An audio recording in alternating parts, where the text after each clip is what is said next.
Today's first reading gives us a description of a part of Zechariah's vision. He sees someone measuring a place for the temple. Jerusalem is pictured as a vast city without walls under God's protection. Historically, Zechariah is in a period after the Babylonian exile. A good fraction of the Jews had returned. Rebuilding of the temple in Jerusalem had started, but has slowed to a stop for political reasons. Zechariah is seeing a new future for God's holy place. He sees a place that will prosper under God's protection. Our responsorial psalm takes us to an earlier point in biblical history. The northern kingdom of Israel is occupied.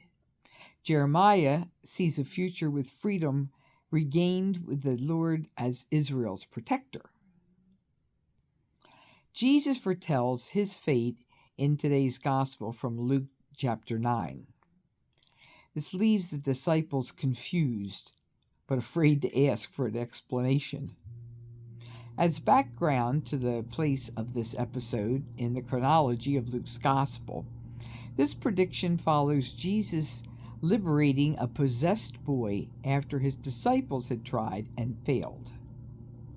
It also comes immediately before the disciples engage in an argument over which of them is the greater. I can imagine myself in the context of this gospel, in the role of one of Jesus' disciples. I see Jesus as a charismatic leader. He gives us what seems to be an enigmatic statement. Pay attention to what I am telling you. The Son of Man is to be handed over to men. I can imagine my confusion as someone who did not know the later chapters of Jesus' story. I can imagine my desire to ask him to explain. I wonder why someone else doesn't. I picture myself standing quietly.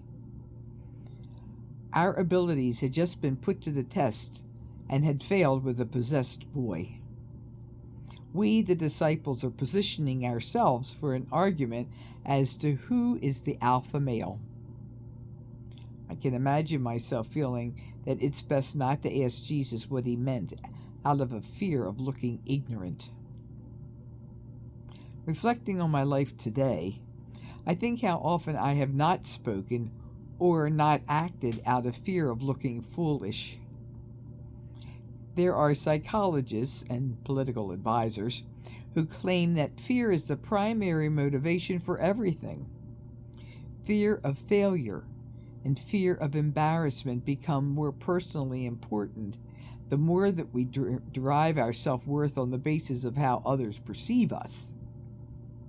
I'm reminded of a quote from the old Albert Brooks movie, Defending Your Life. Fear is like a giant fog. It sits on your brain and blocks everything.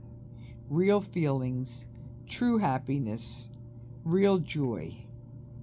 They can't get through that fog, but you lift it, and buddy, you're in for the ride of your life. History, as embodied in today's first reading in the response, does not promise an easy ride, but it does offer God as a protector on the way. My prayer today is for liberation from the paralysis that fear may bring. Dear Lord, I ask for wisdom to know your ways and my purpose. I ask for courage to act in your service. I ask for the ability to listen and to discern. I ask for the knowledge to avoid sins of commission.